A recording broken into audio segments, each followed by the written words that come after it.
You're listening to a podcast from the South China Morning Post. Let's start. Number 1. Huawei. Huawei is a Chinese technology company well known for their smartphones. Huawei! Huawei! Huawei! Huawei! Huawei! Huawei! Well, the Trump administration going with the so-called nuclear option. And I did this myself for the most part, not to use Huawei. Together it's pronounced Huawei, as in Huawei. Once more, they insisted Huawei's not in the pocket of China's government. If this company were installing backdoors in every piece of equipment and they could monitor every bit of internet traffic everywhere and so forth, okay, that would be bad. Huawei. Because we think it's an unsafe security risk. It's a big security risk. The problem is the administration has zero credibility. So when they say that, you think, well, yeah, maybe it's just President Trump being President Trump and being tough. Huawei. According to official company history, the name comes from a slogan on a wall, 中华有为. Depending on whose translation you read, it could mean China promise or Chinese achievement. The company was started in 1987 in Shenzhen, across the border from Hong Kong. It has since become one of the world's biggest and most successful telecommunication companies. But for the United States, the name Huawei has come to mean something else. Its name is on a foreign entity list, but this week, it would appear it is now considered an enemy of the United States. Welcome to Inside China. My name is Mimi Lau, and this week you're gonna hear more about Huawei and how a couple of days ago, the U.S. Department of Commerce, under the instruction of U.S. President Donald Trump, launched one of its most aggressive actions yet, directly targeting one of the most crucial components of Huawei's success. Now, there's a lot of moving parts in this story, especially the ongoing issue of Huawei's chief financial officer Meng Wanzhou, arrested in Canada and facing extradition to the United States. That's a story that probably deserves its own podcast. My colleagues on our Tech Desk, China Desk, World Desk, and Business Desk have all been contributing to our in-depth coverage on this story for the past 2 years with the South China Morning Post. And there's a huge archive of stories, videos, and explainers available for you at scmp.com. This week, I want you to hear about the latest development in this story, which started on Monday when the U.S. Commerce Department declared any company that sells Huawei any products made anywhere with U.S. technology will require a license. The reality is, the U.S. Commerce Department is basically choking off Huawei's ability to acquire semiconductors developed or produced using U.S. technology. To talk about what that means, we've got our new technology editor for the South China Morning Post, John Artman, on the line. He's been covering technology and living in mainland China since 2008, and right now is based in our Beijing office. And we started by asking him about the phrase many analysts have used since Monday. In this ongoing tech war with Huawei, did the U.S. just deploy the nuclear option? Well, it certainly does seem like it. It's difficult with the Trump administration. It's difficult to really get a sense of what their ultimate objectives are. As we've seen, Trump does one thing and then says another, or says one thing and then does another. So whether or not, how serious this actually is, I think is really kind of up in the air, especially given the fact that there's an election upcoming and the Democratic presumptive candidate Joe Biden has made quite a few statements saying that he's looking to basically be a bit softer on China, try to repair that relationship a little bit. And Huawei might be part of that. I mean, we saw something very similar with ZTE early on in the Trump administration.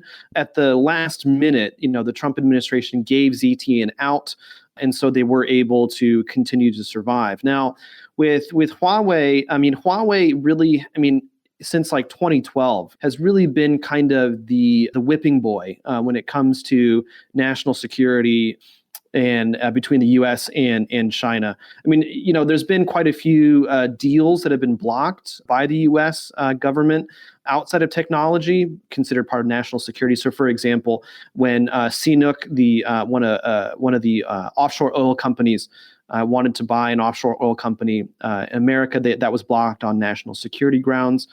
But Huawei has been under suspicion for many, many years. And, when I first started kind of following this story again back in like 2010, 2012, it was very odd, because it felt like, why is the US government so fixated on a telecommunications company? And then, of course, Edward Snowden releases all of his documents about, what the CIA have been doing, what the NSA has been doing in terms of surveilling U.S. citizens and foreign citizens. And then it was kind of like, oh, okay, well, now we understand why, to a certain degree, probably, maybe, that, the reason that the U.S. is so concerned about Huawei is because they're already doing it.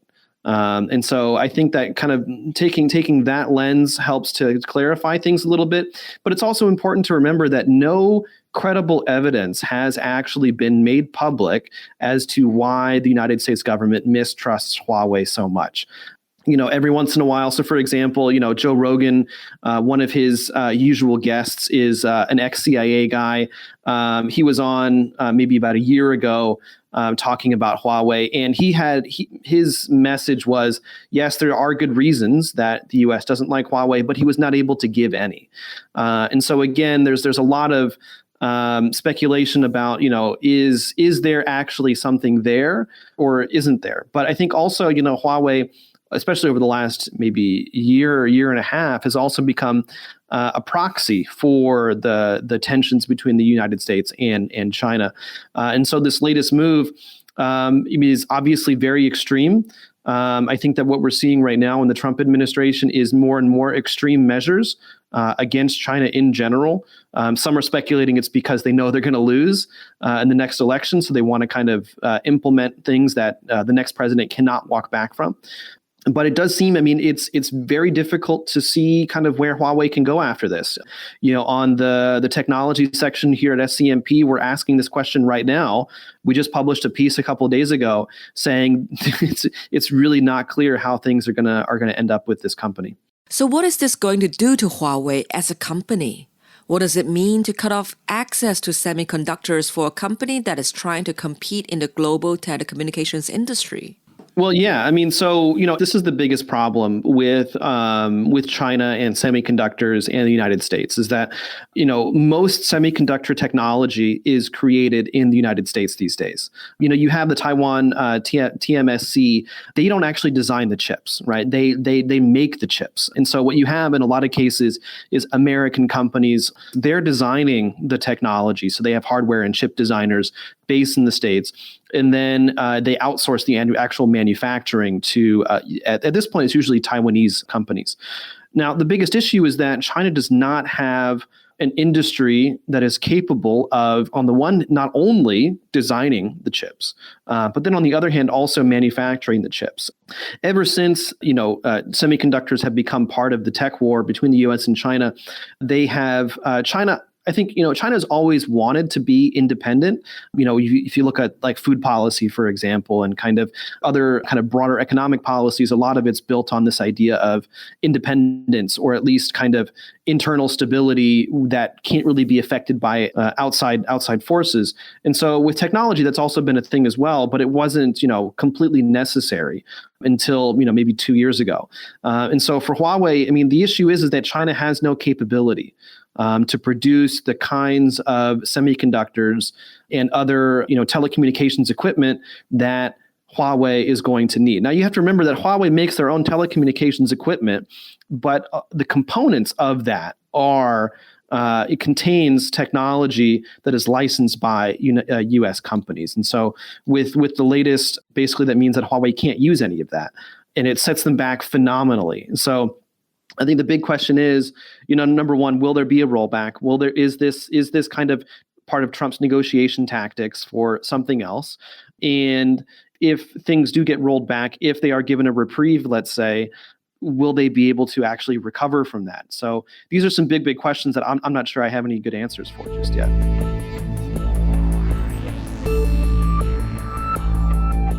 If you are a regular visitor to the South China Morning Post website at scmp.com, by now you would have noticed some changes we've brought in. Along with other media outlets around the world, we are adapting our business model to deal with the changing media environment. You will no doubt notice that now you will get access to the first few articles for free, and then you'll be asked to subscribe. That doesn't change your access to our podcast, but subscribing does help us continue to bring you high-quality journalism 24 hours a day from across China and around the world.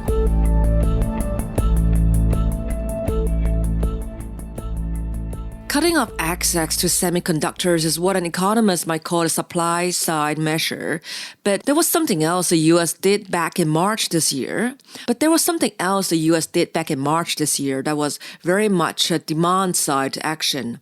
That is when Donald Trump signed legislation banning all U.S. telecommunication carriers from purchasing network equipment from companies considered to be a national security threat. Everyone knew what that meant. Huawei and ZTE. The reality is that American telecom companies operating outside of the big cities were forced to rip out Huawei gear and replace it with American or European parts. So, what is it about Huawei that so upsets the Trump administration? So the thing is, you got to remember, and I think this is one of the reasons why the U.S. is so concerned about Huawei in particular, is that in the telecommunications equipment market, they are extremely competitive. They've had amazing success outside of China. In fact, both Huawei and ZTE, some of their first successes and really kind of how they built their companies was inside the international markets. When Huawei and ZTE first got started, there wasn't a lot of demand in China. And there was also kind of a belief that international equipment providers were better somehow than domestic ones. Obviously, that's changed. And so Huawei in particular is done very, very well outside of China. In particular, in Europe. Europe is one of their primary markets, and also more increasingly in Africa. And the thing is, a lot of people look at Huawei and they say, oh, they're doing well because of Chinese government support. I'm not sure that's the case. There might be something going on in the background, but if you look at just from a purely kind of market and kind of business perspective, there's a very good reason that Huawei is so competitive. They're able to provide equipment and service and after-sales service at a quality that's at the same or higher of their competitors at a lower price. And that's really what it comes down to. And so one of the reasons that you do see so much adoption in Europe, for example, is exactly that. They're able to provide great products at a great price with amazing service. And so when it comes to the United States, basically the Trump administration, I think, was just kind of heading off what could have been greater expansion of Huawei into the United States. And so just very clearly saying, we're just not going to allow any Chinese telecommunications maker in the U.S. Because, if we were to follow kind of market forces and the traditional laissez-faire attitude that the American government has had towards business, it would make sense that at some point Huawei would enter the market. But now, obviously, that they just can't. So how does it play into the ongoing struggle, the battle to dominate the global market for 5G technology? Australia was the first country to announce it would block Huawei from developing 5G networks in August of 2018. Last month, Boris Johnson's government in the UK announced Huawei must remove its 5G equipment by the year 2027. But in June this year, the U.S. Department of Commerce ruled that American companies would be allowed to work with Huawei on setting global standards for 5G networks. So if Huawei can't use any U.S.-made semiconductors, where does that leave its ambitions for 5G? Well, again, it's a real hamstring for Huawei. So if they don't have access to this U.S. Intellectual property, then it's very, very difficult to see how they're actually going to be able to get around this. Huawei is an extremely resilient company. The entire company is kind of organized around militaristic principles. a lot of people, they look at Huawei and, one of a large part of their kind of external and internal messaging is their wolf culture. And a lot of people kind of misinterpret that, saying, oh, okay, so a wolf culture means that they're extremely aggressive and, they don't really think about kind of, the individual, which is kind of true in a certain sense. But really what the wolf culture means for them is that they operate in a pack. And the entire company is a pack of wolves. And what do a pack of wolves do? In dangerous times, they come closer together and they work harder, and they make sure that they can survive. So right now things are bad, but they're going to do whatever they have to do to survive, to make sure that when opportunities for growth come around, they're able to take advantage of those, and take advantage of those extremely aggressively. So, it's hard to imagine a scenario where Huawei gives up in all of this. It's hard to imagine a scenario where Huawei, just kind of gets out of 5G entirely. I mean, they started off as a telecommunications company, and they've since branched out into, consumer hardware and also enterprise network hardware. But I mean, at the core, they are a telecommunications company. They've even set the standards on 5G, both in terms of telecommunications equipment itself and the radios inside of a phone. So, the idea that Huawei is somehow, down and out and all this doesn't really jive with kind of expectation. Now, I mean, I think that given kind of all the chaos and uncertainty that we've had in the last, 6 months to a year, expect anything at this point. But I think that, we're still kind of really just trying to understand what this all means. And I'm not even sure if the Trump administration really understands what it means. Basically, all they really care about is just making sure that Huawei is not in the game anymore.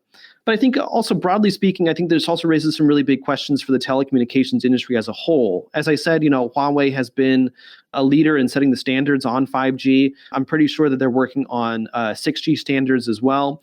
And so, this elephant in the room is suddenly no longer playing in the game. What does that mean? I mean, there are obviously other telecommunications equipment providers, but there's none that have been as successful in pushing forward this technology. So, it's really difficult to see how this is going to go, and also disappointing if this technology does get delayed because of this. If this really is an existential threat for Huawei's global dominance, is there an option to focus just on the market in China? And if the US-China trade war has led to the Beijing central government turning inwards for its economic development, could Huawei do the same? I mean, domestically, there's a huge market. So as I mentioned before, when Huawei and ZTE first got started, they had to rely on international markets because telecoms providers in China just did not trust homegrown tech at that point. Now it's not only is it the trust issue is not there, but it's also one of national pride, I think, and kind of domestic supporting domestic companies as well. I mean, Huawei is very much a banner company. I think it's a point of pride for the Chinese nation, how well Huawei does. So but also, as we can see from, the various plans and policies coming from the central government, I mean, technology is a huge, huge part of the next 10 to 25 years for China. And 5G is a huge part of that as well. But the issue isn't so much about on the demand side, as you mentioned before, it's really on the supply side. So unless Huawei can figure out a way to really make 5G technology, it doesn't really matter what the policies are. And so, but if they can do that, if they have a solution to that, if there is some way they can cope and still make the things that power the 5G networks, then, China is definitely going to be a huge market.